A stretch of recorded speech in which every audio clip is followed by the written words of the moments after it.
Makaba kan ilma kan Hafuura Qulqulluu Waaqa tokko Ameen. Kabajamtoota maatii Waaqayyoo Malaaka Tsahaay Takla'aab bulchaa Kaateediraala Mana Kiristaanaa Qulqulluu Gabreelii Hoolataa, kabajamtoota abbootiin keenya, luboonni, daaqonoonni, tajaajiltoonni mana kiristaanaa hundinuu, abboolii fi haadholii, jaarsolii fi dargaggeessi daa'imman hundi keessan iyyuu akkam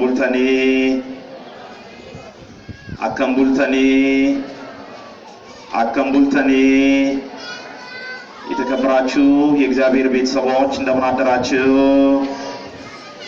አሜን።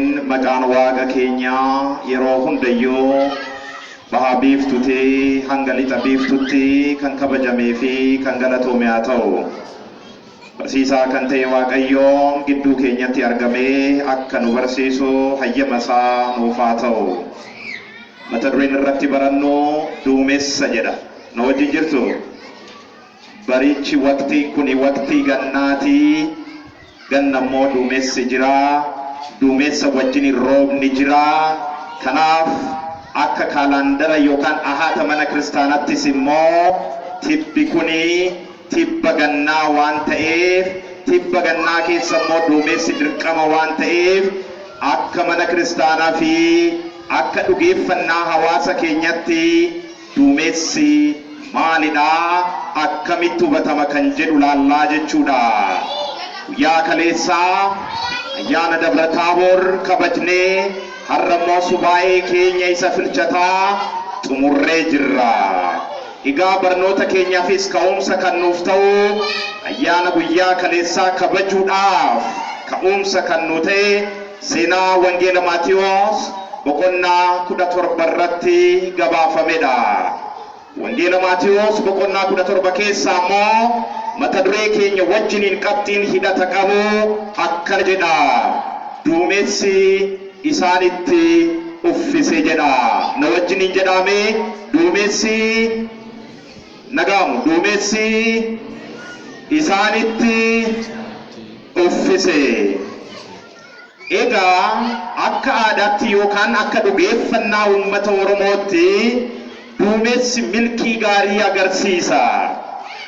Aarsaa yemmuu dhiyeessan akka aadaatti duumessi gaafa isaan marsee wanni kuni akka milkii gaariitti akka hubatamu barreessaan akka Laambert Baartels qorannaa isaa bara 1983 maxxanse fuula 90 irratti nuu mirkaneessee jira. Kanaaf araarri Waaqaa duumessa rooba fi jiidha waliin dhufa jedhameetu amanama. Kana kitaaba ilaalcha Oromoo jedhu kan Dirribii Damusee barreesse bara 2012 maxxanse fuula 106 irratti argachuu ni dandeessu. Kabajamtoota maatii Waaqayyoo, bu'uura nuti hawaasa keenya keessatti guddannee beeknuni ayyaanni faayyoo ayyaaneffamu duumessi ilaallamee akka ta'ee fi gaafa duumessi bu'ee fi gaafa roobni roobe ayyaanni suni ayyaana milkii akka ta'e yaaddama. Kanas kitaaba ilaalcha Oromoo jedhu kan bara 2012 obbo Dirribii Damusoodhaan barreeffame fuula 106 irratti ni argattu. Egaa akka waliigalaatti Waaqni yoo duumechaa'e Waaqni nutti dhiyaatee jira jedheetu amana hawaasni keenya.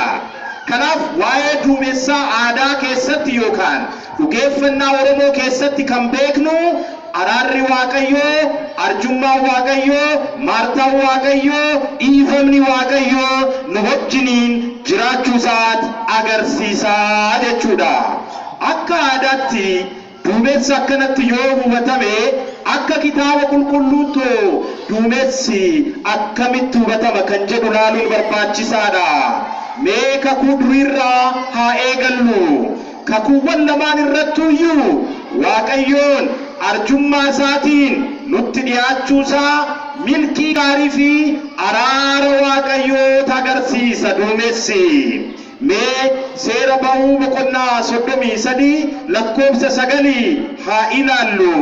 Akkana jedha: akkuma Museen dunkaanichatti olliteen utubaan duumessaa gadi bu'ee balbala dunkaanicharra ni dhaabbata, Waaqayyo Museettis ni dubbata jedha. Ilaala, Musee gara dunkaana dabtaraatti akkuma olliteen maaltu gadi bu'a? Duumessichis gadi bu'a. Galannii fi ulfinni Waaqayyoodhaaf haa ta'u. Jarana baranas Musee akkanaatu nu barbaachisa.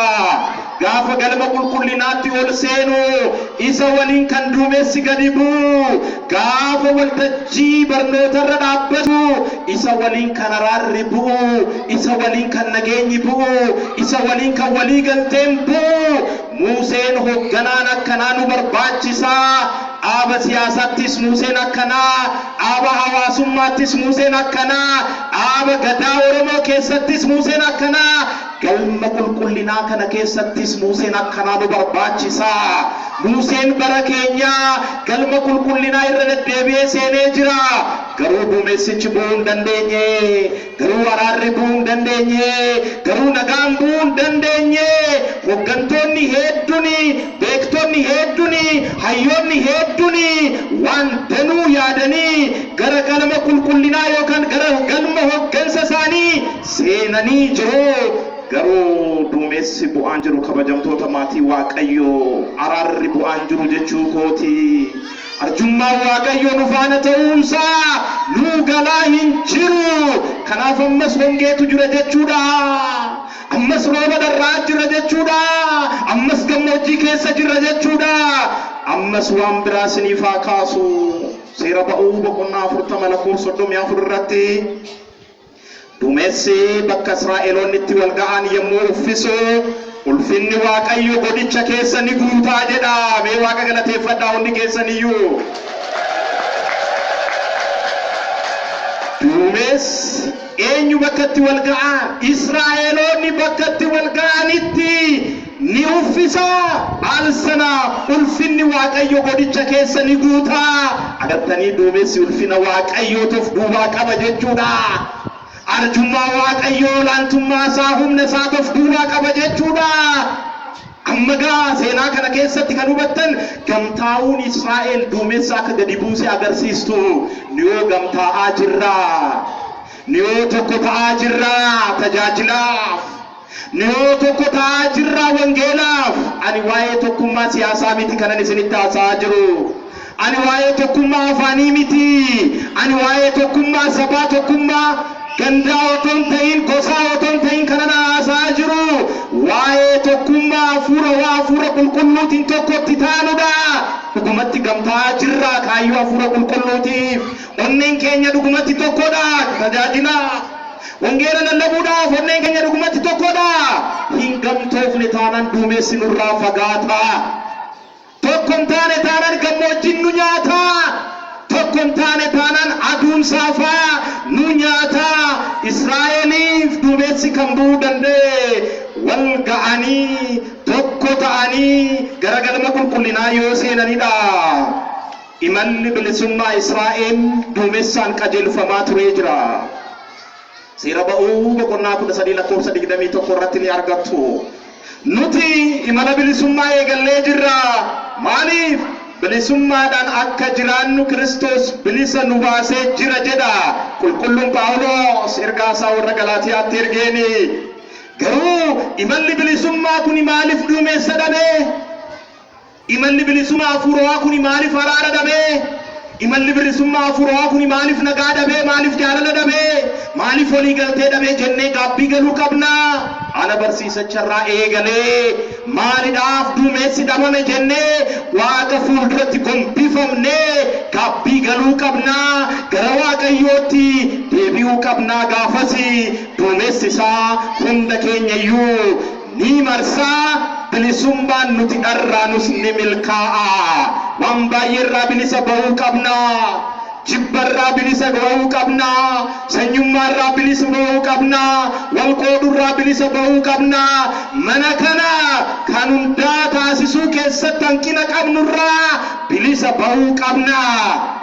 Kana yeroo hunda ni jenna. Waa'ee tokkummaa hojii kanarratti baay'ee haasa'ameera.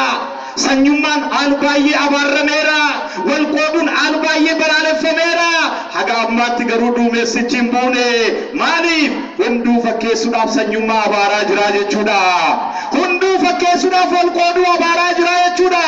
Onnee keenyarraa mee dhugumatti sanyummaa haa abaarru, waldhabbii haa abaarru, walqooduu haa abaarru. Gaafas araarri isaa duumessi isaa nuu bu'a. Museen qabxii biraa tulluu Siinaatti ba'ee Waaqa yoo dubbisu dursee ifa itti aansuun duumessa gurraacha bira ga'ee jedha. Seera keessa deebii boqonnaa 4 lakkoofsa 11 irratti jecha argattanidha. Museen tulluu Siinaatti gaafa ba'uudha kan duumessa gurraacha argatee tulluutti ol ba'aa jirraa jarana. Tulluutti ol ba'uu jechuun barii dhugoominatti ol ba'uu jechuudha bari. Jireenya hafuurawaatiin guddachuu jechuudha barii. Gara Waaqaatti ol siquu jechuudha barii. Mootummaa Waaqayyootti irra caalaa dhiyaachuu jechuudha barii. Fedhii fi hawwii foonirraa bilisa ba'uu jechuudha barii. Fedhii dachii kanarraa bilisa ba'anii ilaalchaan hafuurawaan ol qaari'uu ol ka'uu jechuudha bari tulluutti ba'uuni. Akka Musee tulluutti ba'uutu barbaachisa duumessicha arguudhaaf. Luboonni abbootiin keenya, daaqonoonni, barsiisonni, amantoonni hundi keenya iyyuu tokko taanee gara tulluutti gaafa deemuu dandeenyu akkuma gooftaan Kiristoos Maatewos 24 irratti nutti himetti duumessi nuu bu'a. Waa'ee ogeessa Salamoon haa ilaallu. Ogeessi Salamoon ilmi Daawit galma qulqullinaa ijaaruudhaaf bu'uura isaa fayyadamee galma qulqullinaa ijaaree xumure. Xumurraan galmichi duumessaan guutamee jedha. Agartanii galma qulqullinaa ijaareetu galmichi duumessaan guutame. Kaatedraala bareeda kana ijaarree xumurree jirra. Kaatedraalli kun garuu duumessa mallattoo araaraa buufatee jira. Kaatedraalli kun garuu duumessa mallattoo waliigaltee ni qaba. Kaatedraalli kun garuu duumessa mallattoo nageenyaa ni qaba. Kaatedraala babbareeda bakka hedduutti ijaarree jirra. Kuni baay'ee namatti tola. Kuni nama gammachiisa. Garuu duumessi ittiin buune kabajamtoota maatii Waaqayyoo. Maaliif? Garaan keenya qulqulluu waan hin taaneef, ilaalchi keenya qulqulluu waan hin taaneef, waan gaabbii seenneef, waan gara Waaqayyootti hin deebineef. Salamoon garuu galmi isaa akkuma ijaaree xumureen duumessi galma isaa keessa seeneef nuun jedha. Mee gara kakuu haaraatti haa dhufnu. Wangeela Maarqos boqonnaa 9 lakkoofsa 7 irratti akkana jedha. Ilmin ittiin gammadu kanan jaaladhu kanadha. Dhagahaa sagaleen jedhu duumessa keessaa dhagahamee jedha. Eenyutu kana jedha yoo jettanii Waaqa Abbaatu jedha. Waaqayyo Abbaan nu waliinis ilma isaa waliinis ta'uu isaati nuuf agarsiisa duumessi. Na wajjin jirtu hundi keessaniyyuu Waaqni Abbaan eenyu waliin? Nu waliinis. Ilma isaa waliinis garuu immoo nu waliin kennaadhaan ilma isaa waliin garuu abbummaadhaan amalummaadhaan waaqummaa isaatiin akka jiru nutti agarsiisa. Ilma isaa hagam dhagahaa jirra. Ilma Waaqaa kan jedhame Gooftaa Yesuus Kiristoos. Ajaja isaa hagam dhagahaa jirra. Abboommii isaa hagam dhagahaa jirra. Gooftaan yoo ol ba'us duumessaa golgamee akka ol ba'e hojii duukaa bootaa boqonnaa 1 lakkoofsa 9 irratti nu gabaafamee jira. Maarqos 13 lakkoofsa 26 irratti immoo akkana nuun jedha. Ilmi namaa humna guddaadhaan ulfinaanis duumessotaan utuu dhufu ni argu. Ol ba'ee achumaan hin hafu. Maarqoosaa hafuura qulqulluudhaan erga roobee booda hafuurri qulqulluu mana kiristaanaa erga qajeelchee booda dhumarratti ammoo humna guddaadhaan ulfinaa fi duumessotaan irra deebi'ee akka dhufu nutti agarsiisa. Mee galata Maariyaa haa ilaallu. Galata Maariyaam kibxataa irratti immoo duumessi dhugaa sidhaa jedhaan harmee keenya dubroo Maaramiidha. Na waliin jirtu. Abbaan mallattoo ilma isaa si taasise. Afurri qulqulluun sirra bulee humni Waaqayyoos si golgee jedha. Galanni ulfinni Waaqayyoodhaaf haa ta'u. Kanaaf duumessi teenya isheen dhugaa laaltanii achumaan kan isin jalaa hin hafne rooba Yesuus Kiristoos jedhamu taniila keenya kan nu roobdu harmee keenya dubroo Maariyaam akka taate qulqulluun Efreem inni Sooriyaa nu gabaasee jira. Akkasumas mana kiristaanaa keenya keessatti dubroo Maariyaamiin duumessa Eeliyaas jedhamteetu ibsamti. Maaliif? Bara Israa'elitti hongeen ta'ee jiru ajaja Eeliyaasini biyyi rooba dhabeetoo gubatutti booda ammoo erga adabbiin sun raawwatee booda gamuma Eeliyaasini duumessi samii irratti mul'atee ummanni Israa'el hongee sana keessaa ba'eera. Nus hongee kakuu moofaa, nus hongee diiyaabiloos seexanni ilma namaa irratti labserraa dubroo Maariyaamiin ba'uu akka dandeenyu nutti agarsiisa. Seenaan kun kitaaba moototaa isa lammaffaa boqonnaa 18 lakkoofsa 4 irratti argattu jechuudha.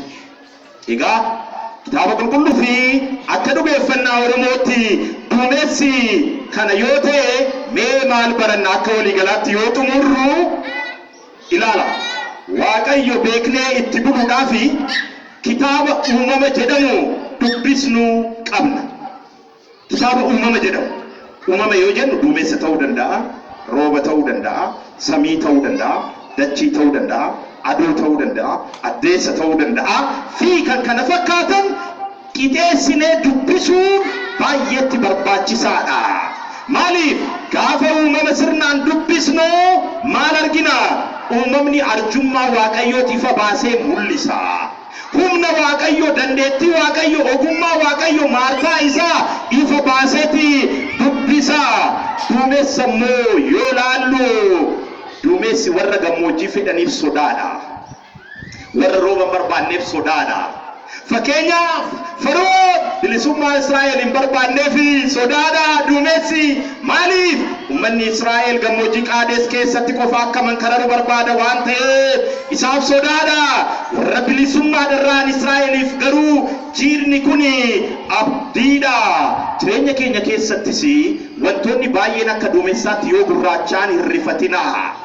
Wantoonni baay'een qabsuura keenya yoo ol kaasan hin rifatina. Qorumsoonni yoo baay'atan hin rifatina.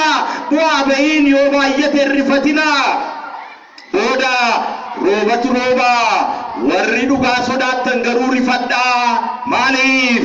Duumessi kun cabbii fidee dhufuu danda'a. Eekkamsa qabaachuu danda'a.